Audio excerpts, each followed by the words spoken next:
बिस्मिल्लाहिर्रहमानिर्रहीम। तो आज हम एक और इम्पोर्टेंट टॉपिक ग्रेव्स डिजीज़, बहुत इम्पोर्टेंट है, ठीक है। तो इसको कवर करेंगे इंशाल्लाह, एक लेक्चर में कवर करेंगे। तो कोशिश करेंगे कि शॉर्ट से शॉर्ट वीडियो बना सकें, लेकिन ये बहुत इंपॉर्टेंट है, तो इसके सारी इंपॉर्टेंट चीज़ें हम करेंगे इंशाल्लाह। तो इसके कुछ हम फीचर्स देख लेते हैं जो कि एमसीक्यूज में भी आ सकता है। मोस्ट कॉमन काज हमेशा, या मोस्ट कॉमन चीज़ एमसीक्यूज में आती है। Most common cause of endogenous hyperthyroidism, वो ग्रेव डिजीज है associated with enlargement of thyroid gland. पीछे हमने देखा हाइपोथायराइडिज्म की मोस्ट कॉमन काज कौन सी थी, हैशिमोटो थायराइडाइटिस, ठीक है। अब हाइपरथायराइडिज्म की कौन सी है, ग्रेव्स डिजीज, ठीक है। ये याद रखना है, इसमें भी इनलार्जमेंट होती है, उसमें भी इनलार्जमेंट होती है थायराइड ग्लैंड की। अब ट्रायड्स ऑफ मैनिफेस्टेशन हमें इसमें मिलता है, 3 आपको मेजर सिम्टम्स कह लें के मिलेंगी, ठीक है, जो क्लिनिकली प्रेजेंट कर पेशेंट थायरोटॉक्सिकोसिस, ऑफ्थेल्मोपैथी एंड इनफिल्ट्रेटिव डर्मोपैथी। ये 3 आपको चीजें मिलेंगी। ये एमसीक्यू में भी पूछ लेते हैं और आया भी हुआ है पास्ट में। थायरोटॉक्सिकोसिस किस वजह से होता है, मीन इसमें T3 T4 लेवल्स बढ़ जाते हैं, थायराइड हार्मोन बढ़ जाते हैं। डिफ्यूज इनलार्जमेंट होती है हाइपर फंक्शनल थायराइड की, ठीक है। थायराइड जो है हाइपर फंक्शन हो जाता है ना, उसकी इनलार्जमेंट होती है, उसकी वजह से थायरोटॉक्सिकोसिस। अब ऑफ्थेल्मोपैथी, ये कि एक्सोफ्थेल्मोस हो जाता है, ठीक है। तो और इनफिल्ट्रेटिव डर्मोपैथी में आपको प्री टीबियल मैक्सिडिमा, ठीक है, ये मिलता है। टीबियम जो आपकी टीबिया है ना, इससे आगे आपको क्या मिलता है, ये इन्फ्लेम्ड हो जाती है, ठीक है, इसका मैक्सिडिमा मिलता है आपको।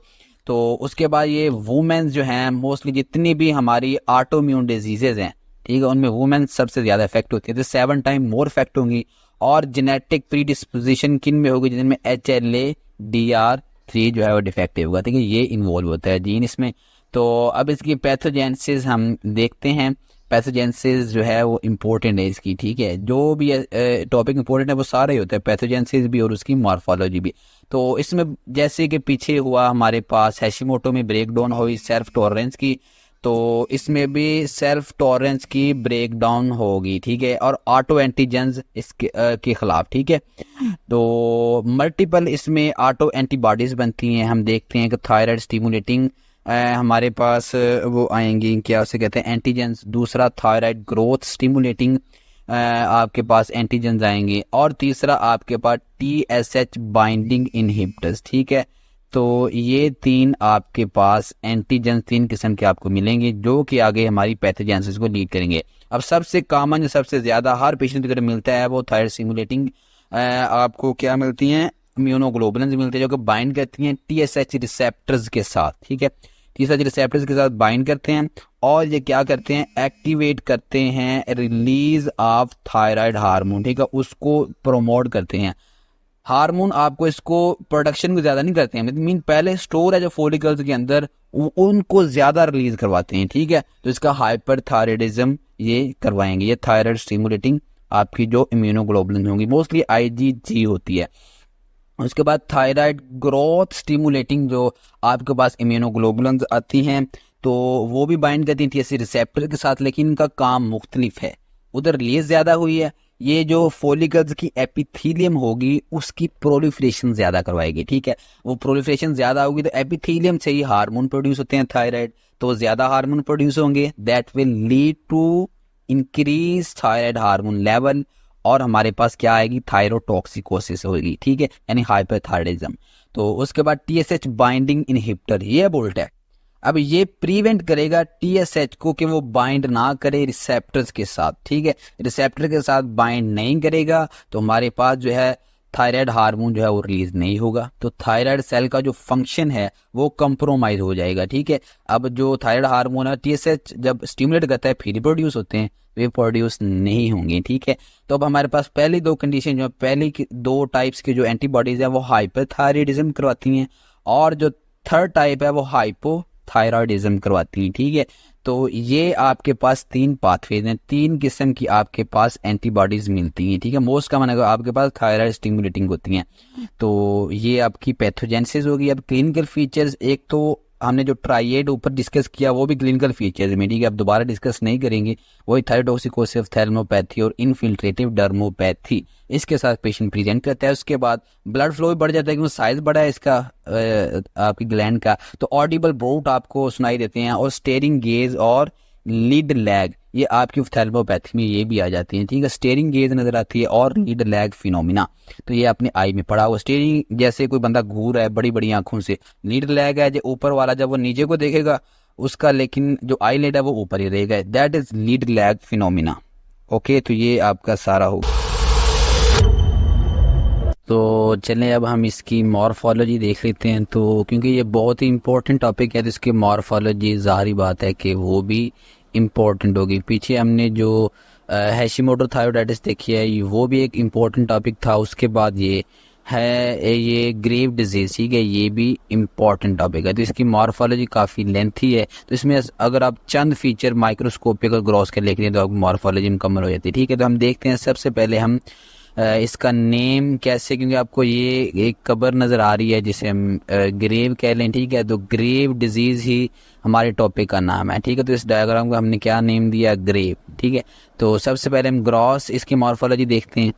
तो अब ये इसमें डेड बॉडी पड़ी हुई, ठीक है। अब ग्रॉस में हम देखेंगे ये जो आपको ग्रेव नज़र आ रही है इसके मार्जिन चारों तरफ से आप देखें, ये आपको बिल्कुल इक्वल इसकी ऊंचाई कह लें नज़र आ रही है, ठीक है, नीचे से ऊपर तक इसकी दीवारें, चारों दीवारें इस कब्र की।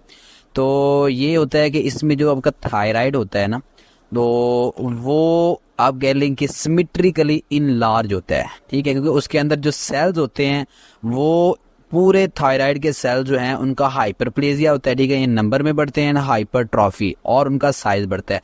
जिस तरह ये ईंटें लगा के उन्होंने चारों दीवारें इस ग्रेव की बनाई हुई हैं, ठीक है, इसी तरह आपका थायराइड ग्लैंड जो होता है ग्रेव डिजीज में जैसे दीवार ऐसा ऐसा बढ़ती जाती है ना, इसमें जब ईंटें लगती जाती है, इसी तरह आपका जो कौन सा आप कह रहे हैं कि थायराइड ग्लैंड है वो साइज में बढ़ता है। Symmetrical enlargement due to diffuse hyperplasia, diffuse mean पूरे आपके थायराइड का हाइपरप्लेजिया, ठीक है, and hypertrophy of follicular cells, इसमें फॉलिकल होता है तो फॉलिकुलर सेल्स की होगी। तो ये साइड पे आपको एक क्या नजर आ रही है, मट्टी नजर आ रही है, ठीक है, गारा लगाया हुआ है इस कब्र के चारों तरफ से, ठीक है, जो कि इसको क्या करेगा, स्मूथ बनाएगा, ठीक है, इसको स्मूथ किया उसने, और ये एक सॉफ्ट, ठीक है। तो ये एज अ कैप्सूल भी इसके, जब ये खुश्क हो जाएगा तो ये कैप्सूल एक्ट करेगा, ठीक है, गारा। तो अब हमने और क्या इसके ग्रॉस में लिखना है, smooth soft and capsule is intact, ठीक है, ये देखिए आपको कैप्सूल नजर आ रहा है, ठीक है, जो हमने मिट्टी से लगा दिया, मड से। Then we moves towards microscopic feature, ठीक है। तो माइक्रोस्कोपिक फीचर जैसा कि ये ग्रेव डिजीज में भी सबसे पहले आप ये देखें इसकी साइड पे ये आपको मिट्टी से बने हुए इलोंगेटेड से सेल से नज़र आ रहे हैं, ठीक है, इस ग्रेव की ना जो साइड वाली दीवार है, तो ये क्या है, it's look like columnar cells, ठीक है। तो इसमें जो आपके वो होते हैं फॉलिकल्स होते हैं, उनमें कलमनर सेल्स एपिथेलियम होती है, ठीक है। ये आपको टाल नज़र आ रहे हैं और मोर क्राउडेड नज़र आ रहे हैं, ठीक है। आप क्या लिखना है, tall columnar and more crowded follicular epithelial cell, ठीक है, इसमें फॉलिकुलर होते हैं ना आपके थायराइड ग्लैंड में, तो ये क्राउडेड भी हुए हैं, ठीक है। तो ये आपका पहला माइक्रोस्कोपिक फीचर हो गया, ठीक है। उसके बाद ये जब ज्यादा क्राउडेड होते हैं तो ये ल्यूमन में एज अ पेपिला, ठीक है, ये आपको नजर आ रहे होते हैं, प्रोट्रूड करते हैं, स्मॉल पेपिला भी हम इन्हें कह देते हैं, पेपिला लाइक भी लग रहे हैं ये सेल। और उसके बाद ये आपको एक बाउल नजर आ रहा है जिसे हम कोली भी कहते हैं, ठीक है, तो पंजाबी में शायद कोली, तो कोली से आपने कोलॉइड याद रखना है। ये जो आपको फॉलिकल होता है ना, इसके अंदर ल्यूमन में आपको कोलॉइड नजर आता है, ठीक है। और इसके ये मार्जिन आप देखें, ये मार्जिन आपको क्या नजर आ रहे हैं, जैसे इफेस्ड हुए हैं, ठीक है, इरोजन टाइप, इरोजन मीन जैसे ये टूटे हुए हैं, ठीक है। तो अब कोलॉइड, क्योंकि इसके अंदर आपको सूप जो येलो येलो नजर आ रहा है, ठीक है, अब आपने क्या कहना, colloid with in the follicular lumen is पेल, ठीक है, पेल है, ये आपको पेल पेल नजर आ रहा है, और एंड स्कैलॉप्ड, इसके मार्जिन आपको इरोड हुए नजर आ रहे हैं, ठीक है। देन वी मूव्स टुवर्ड्स, ये आपको पीछे देखें टीवी मिरर, ठीक है, टेलीविजन, तो टीवी को वैसे टीबी अगर आप देहातों में जाए तो टीबी कहते हैं, तो टी एंड बी सेल्स, ठीक है, वो इसमें आपको मिलेंगे, ठीक है। तीसरी चीज ये आपको जो कोली दिखाई गई, ये बाउल पड़ा है, इसमें आपको येलो कलर का वो मिल रहा है सूप सा, और येलो कलर का फ्लूइड या कोई भी चीज़ वो प्लाज्मा सेल्स को शो करती है। तो तीसरी चीज़ प्लाज्मा सेल, ठीक है। ये तीनों लिम्फोसाइट्स हैं। अब हमने कहना है लिम्फॉइड इन्फिल्ट्रेट मिलेगा, जिसमें प्रीडोमिनेंटली हमारे पास T cells, fewer B and plasma cell, ठीक है। ये लिम्फॉइड इन्फिल्ट्रेट हो गया, तो ये भी आपको इसमें नज़र आ रहा है। तो देन इसकी जो वो पीछे वाली दीवार, ये देखें साइड वाली, तो इसमें आपको ये खाली खाली से सेल नज़र आ रहे हैं, ठीक है।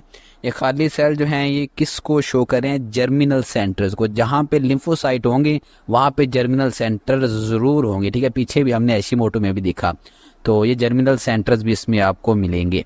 तो ये इसके तकरीबन सारे माइक्रोस्कोपिक फीचर्स हो गए, तकरीबन हमने सारे ही कवर कर लिए। इसमें आप 3 भी अगर पेपर में लिख दें तो काफ़ी है, ठीक है। अगर सारे याद रह जाएं तो क्या ही बात है। उसके बाद ये आपको जो टीवी स्क्रीन, इसमें हमने क्या लिखा है? Clinical manifestation. अब डेड बॉडी जो है इस पर कुछ फीचर हमने दिखाए हैं। अब क्लिनिकल मैनिफेस्टेशन इसके ये आपको देखें, जो नी है ये आपको स्वेल नज़र आ रही है, ठीक है। तो मीन इसमें प्री टीबियल मिक्सडीमा हो जाता है, ठीक है। ये एक फीचर है। दूसरा, इसने ग्लासेस लगाई हुई है, ठीक है। तो शी डेड बट उसने ग्लासेस अभी भी लगाई हुई हैं।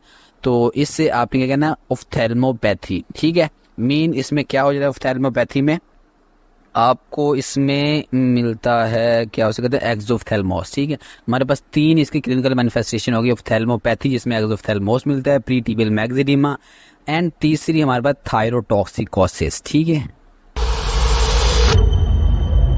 तो एट द एंड अब हम इसकी डायग्राम देखते हैं। तो ये आपको ग्रॉस डायग्राम, ये शायद मीडियम पे नहीं लेकिन बिग से ली गई है, बिग रोबन से। तो ये देखें, आपको नोड्यूल्स इसमें नज़र नहीं आ रहे, तो आपने कहना है डिफ्यूज सिमेट्रिकल इनलार्जमेंट आपको नज़र आ रहा है। उसके बाद इसका कलर किस तरह का? बीफी डीप रेड आपको पैरेन्काइमा नज़र आया, तो ग्रोस में आपको इस तरह का ही नज़र आएगा, ठीक है। तो उसके बाद इसके माइक्रोस्कोपिक फीचर्स। अब माइक्रोस्कोपिक में आपको इसे क्या नज़र आ रहे हैं? फॉलिकल नजर आ रहे हैं, थायराइड फॉलिकल। इसके अंदर ही सारा कुछ होता है, इसके अंदर ही हार्मोन्स प्रोड्यूस होते हैं, इसकी एपिथेलियम प्रोड्यूस करती है, और ये कलमनर सेल्स ने इसको लाइन किया हुआ है, ठीक है। तो ये फीचर। अब दूसरी साइड पे, ये साइड पे आप देखें, लेफ्ट साइड पे ये आपको एक पेपीला सा नजर आ रहा है, जो कि ल्यूमन के अंदर, किसके? फॉलिकल के अंदर, फॉलिकल का ल्यूमन है उसके अंदर प्रोट्यूड किया हुआ है, ठीक है। एक है कलमनर सेल का हाइपरप्लेजिया हो, ठीक है। ऐसा बढ़ते बढ़ते बढ़ते कलमनर सेल उन्होंने क्या कर दिया? प्रोजेक्ट हो गए इनटू द ल्यूमन। ये पीछे भी हमने उस निमोनिक्स में भी देखा, ठीक है। तो इसमें ये आपको मेन फीचर मिलेगा, ठीक है। हाइपरप्लास्टिक आपको क्या मिला है? इसमें थायराइड मिला है, जिसमें आपको पेपीला बने हुए नजर आ रहे हैं, ठीक है, जो एपिथेलियम से प्रोजेक्ट कर रहे हैं, किसमें? Lumen of thyroid follicles.